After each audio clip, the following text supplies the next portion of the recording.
Hello again, Dan here. Welcome back to Vinyl Fury. Again, it's been a little bit since my last video. As per usual, haven't been buying a whole lot of music, but what I have bought has been pretty great. The end of the year usually tends to bring some of the best music of that year, some of the most exciting and maybe even reaffirming type of music, which is appropriate for at least one of these titles. So, I especially haven't been buying vinyl very much. I have pre-ordered a few things. The new Tycho record, which came out kind of surprisingly digitally, uh, not too long ago, and pre-ordered that on the red vinyl. I'm looking forward to getting that. I love that record. Just more of the same great instrumental ambient music from Tycho. I love it. And a couple other things that aren't really worth talking about until I can show them. But what I can show you is the only vinyl purchase of the last, since my last video, I believe. But it was a good one. The new Meshuggah album, The Violent Sleep of Reason. Same kind of dark, macabre imagery on this. It's got some UV spot on the cover, which is cool. And it's a gatefold. The lyrics inside. This is the brown vinyl pressing of 500. I believe this is an indie record store exclusive color. And there were many colors available, and still are. And I think they were all pretty much limited to 500. And I wasn't sure I was going to get it on vinyl for reasons that I've talked about pretty recently, and I probably will again here. Cost, mainly.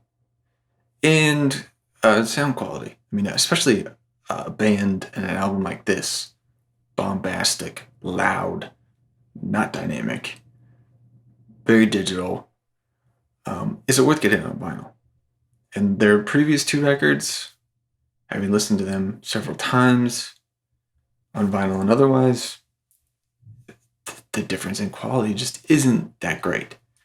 I even sold my copy of Obscene for several times what I paid for it. That's the reason that I sold it. And I just bought the CD copy, and it was as good, maybe even just a little bit better as far as sound quality goes. For a while, I thought I would just get the CD. Then I was in the record store, and I saw that it was the limited color, all those things that entice you about vinyl records. I was like, okay, well, I haven't bought anything in a while. I love this band. I'll give it a shot. And if it's not worth it, I can probably sell it eventually and just get the CD and do the same thing. So I got it, and surprisingly, it sounds pretty good on vinyl. And I don't know if it's an accurate perception or not, but it feels a little more punchy than the digital version. It seems just slightly more, I guess, not necessarily dynamic, because there's really not a whole lot of dynamics in their sound. But the drums did seem to punch out a little bit more. So maybe there was not as much limiting. Maybe the output gain was not as high for the vinyl. It might have been exactly the same. Who knows? But it did sound good to me, and I do really enjoy the record. If you've heard Meshuggah, you know what they sound like. And it's been a while since their last record, 4 years, I believe. But it was great to hear another Meshuggah record, and it was heavy as hell. And I really enjoyed it. And after hearing the first song that they put out online, I wasn't too sure. The vocals definitely it definitely seems like his vocal cords are, really showing the signs of wear, of all the push that he has to put into that performance. It sounded like he was kind of having to find alternate ways of pushing that energy out besides just full throat screaming, and you can kind of tell. But for the most part, it's still very strong, and I still really enjoy this band. Who knows how long they can keep making this type of music, especially with the vocals. But it is still as heavy and strong and technical and impressive as ever. I think it's a great record, and so far, keeping it on vinyl. So now for a few albums that I decided not to get on vinyl. First one is the recently released and mostly highly praised new album from A Tribe Called Quest. Legendary hip hop group, mainly in the early 90s. And they haven't put out a record in 18 years. And last year they got together to celebrate the 25th anniversary of their first record and performed live. And apparently, as sometimes it happens, they felt the energy, they felt the vibe, and they got together, started working on new music, and we got a new record, which is pretty incredible. Unfortunately, Five Dog passed away earlier this year, but he was able to work on this album before that, and he's definitely represented here. And there's definitely several tracks that are very much a tribute to him. In fact, the very last words of the album are Five Dog, which is pretty cool. It's called "We Got It From Here. Thank You for Your Service," which is an interesting title, and I believe Five Dog came up with that, and even the other members don't completely understand what that means. But just front to back, top to bottom, very much a Tribe Called Quest in feel, and tone, and production. It's all there. Several of these songs feel like they could be from the early 90s albums, especially Conrad Tokyo. I think that might be my favorite song. I've had that stuck in my head quite a bit. The drums and the samples, and the melody of that, it very much evokes their previous sound, their classic sound, and I love it. There's a whole bunch of guests, some from the well-known characters from their history, some new folks like Kanye West and Kendrick Lamar, and Jack White for some reason. There's a couple of, I guess, what you would call guitar solos that show up that I could do without, to be honest. They're kind of they just seem very out of place, and it's almost kind of annoying. But for the most part, I think it's, for 18 years removed from their last release, and for it to just kind of come out of nowhere, there was no lead up really to it. I think it's a very strong album, and for it, they say it's their last one, which makes sense, and I think it's very appropriate that it would be their last record. But it's really good. I've listened to it several times, and for anyone who's going to say, "Oh well, it's not their best album," well, no kidding. And what's at this point? What's really the point of comparing it to those albums that you've been listening to for 20, 25 years? The very fact that it exists is amazing. That it is of this quality is really fantastic. So to say that it's not as good, I don't know what point that really serves. I think that it is here, that it is good, It still very much captures what they have done so well. The production, the samples, the vibe, it's all there. The performances, the lyrics, what it stands for, the themes, very appropriate, as time has shown. Kind of timeless, and it's still very relevant.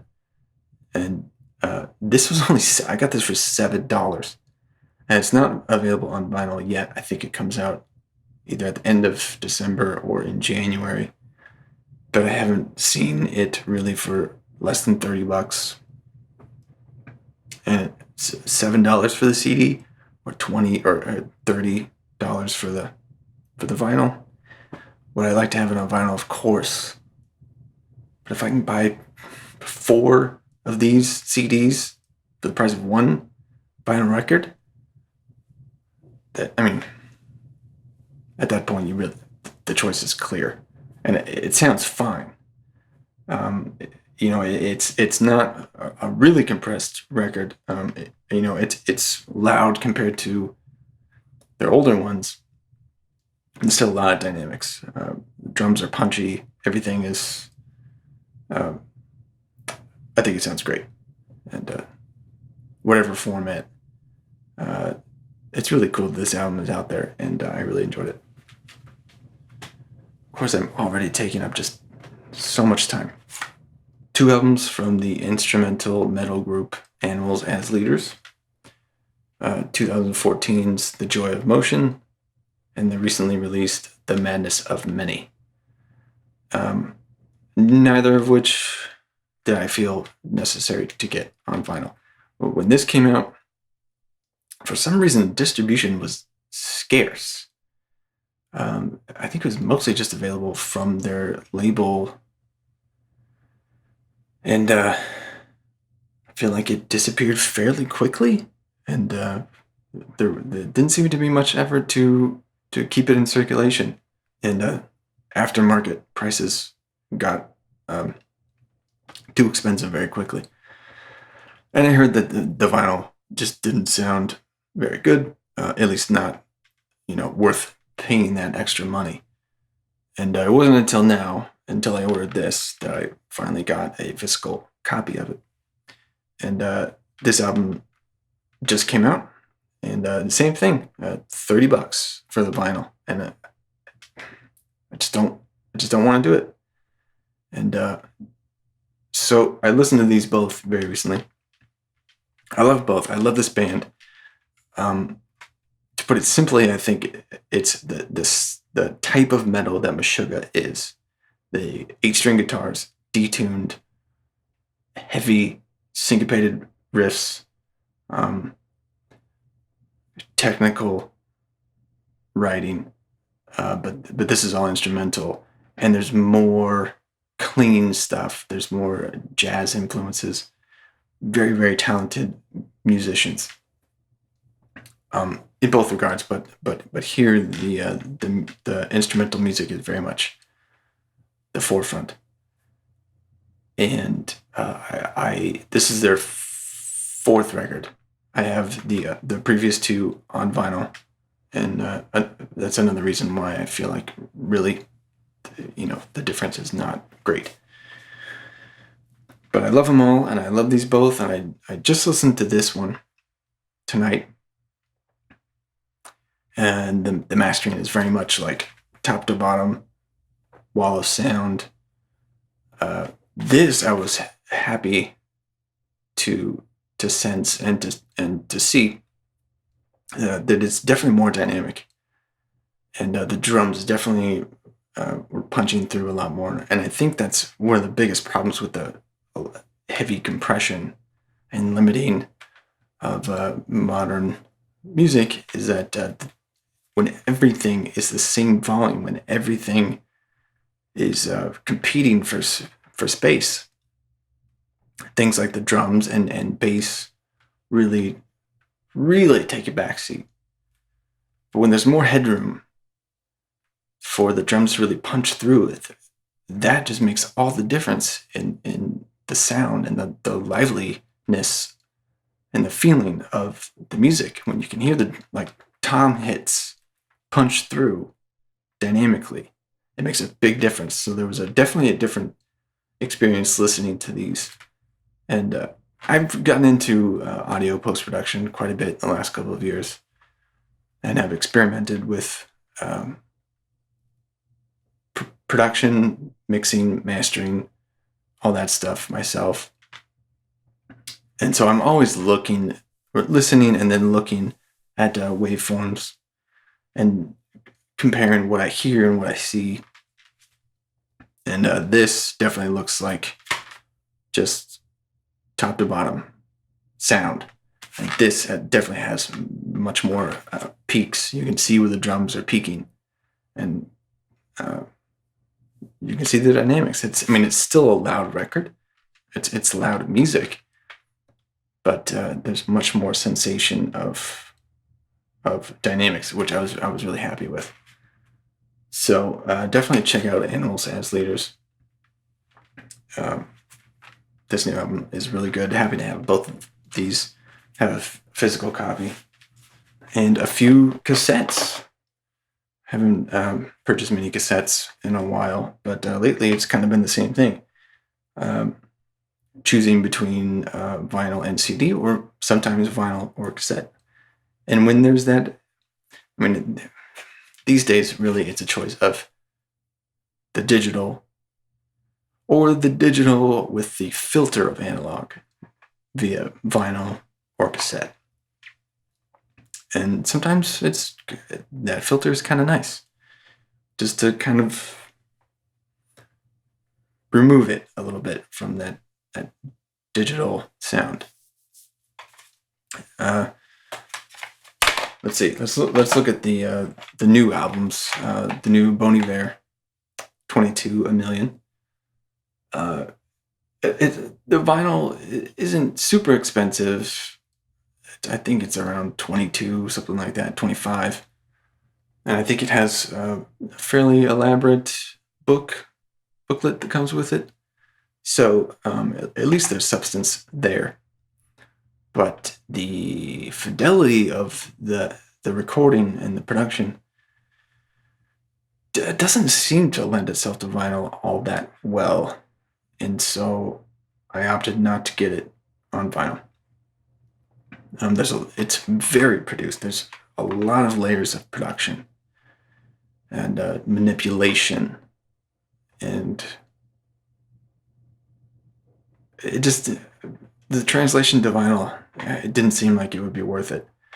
So I got it on cassette, and I think this was $6.99, which for me that's just a no-brainer. $6.99 or $25. And it actually sounded quite good to me, and it's on this silver cassette, which I thought was really cool. The fidelity was surprisingly good. I listened to it on high-res digital, and then listened to this. Didn't notice much of a difference. So I thought it was a great choice to get this on cassette. And the more I listen to it, the more I like it. It is kind of abrasive at times, like I said, with the way that it's produced. But I like it, and the more that it goes on, the more that it kind of relaxes and becomes more of the Bon Iver sound that they're very popular for. It starts off pretty aggressively. And I think the more I listen to it, the more I'll like it. And I'm glad that there's another record. It took, 5 years between this and the last one. And I think there's been some divisiveness of listeners with this.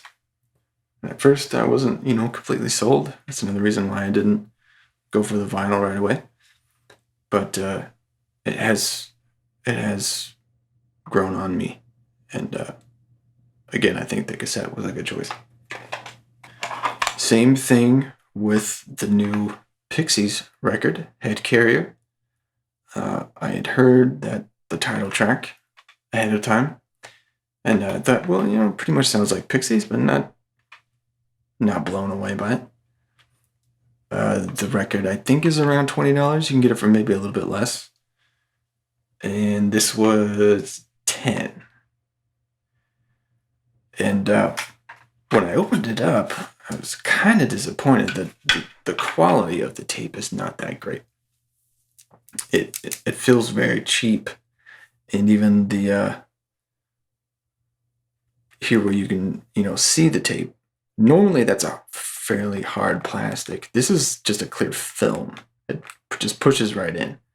It's kind of toy-ish, and it's a paper printed label and not a printed shell like the Bon Iver record that I just showed. So when I pulled it out, I was like, oh boy, maybe this is a mistake.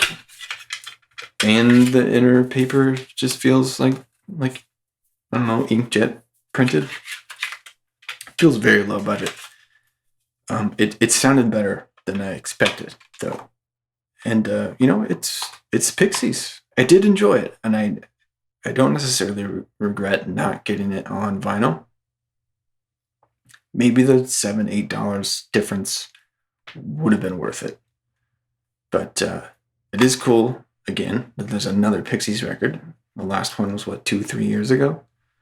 Pretty great that they're still going. And there's definitely several tracks that very much have the effect and the quality of work that people love them for. One song even sounds very reminiscent of Where's My Mind. But I think the new bassist, previously of A Perfect Circle, and I'm sure several other things, I think she fits in quite well. And she even sings on that song that I just mentioned, and I don't remember the name of it. And, Kim Deal has some pretty big shoes to fill, but I think, and at the very moment, I'm not recalling her name, but I'll put it here. I think she does a fine job. I saw Pixies a few years ago live, and that was pretty cool. And she had just joined the band. I think, if they've got more in them, I'll hear it. And this is definitely worth checking out. And lastly, a couple old records from Sunny Day Real Estate. This is The Rising Tide, which I found. It was for a used price, but it was still sealed. I believe it was $2.99. This is the 2000 album, which is their last full length. And I didn't have it in any form, and I thought that was. I just came upon it, and I was like, oh wow, that's it's sealed. That's amazing, and it's definitely more valuable than that. This is an original. It hasn't been reissued as of yet, so this is really cool to find. And I wasn't very familiar with the record at all, so I really enjoyed getting that. It sounded pretty good for cassette. This is the album released a couple years before that, called How It Feels to Be Something On. And it's on Sub Pop, and it was recently reissued on vinyl and on cassette at the same time. And it's a yellow cassette, as you can see. This is the first one that they did without Nate, the bassist, who by then was very much in Foo Fighters, and they had just blown up with The Color and the Shape. So he wasn't on this. And so I opted for this. This was $7.99 rather than the vinyl, which is about $10 more. This did not sound all that great. It sounded like it was, I guess, veiled would be the term that I would use. Not a lot in the high frequencies, kind of money, I guess. And again, I wasn't all that familiar with this record, so I didn't have a basis for what I knew it to sound like before. I did compare it with the digital version that I have, and it's not the production, it's the cassette. And at first I was like, it had that quality I guess it kind of sounds like a cassette dubbed from a cassette. And then when I was playing the first track, it almost had that quality when your tape is about to be eaten and it's just kind of sucking back. I was concerned that it was my deck, which is a really good deck. It's a Rotel cassette deck, which retailed for like $400 in the early 90s when it came out, and I got it for like $30 on Craigslist. Great condition, but besides the point. So I used a tape cleaner, demagnetizer. I hadn't done that in a while, so I figured maybe that was it. And it helped a little bit, but it still sounded kind of dull. So I may get the vinyl pressing of this because I did enjoy the record quite a bit. And I think it would be worth it for me to get this on vinyl instead, and maybe sell this on Discogs or something. Cool that it's a yellow cassette, but it didn't sound quite the way I hoped. Okay, so that catches us up since the last one. Like I said, I have some pre-orders, but I think it'll be a couple months before I start to get those.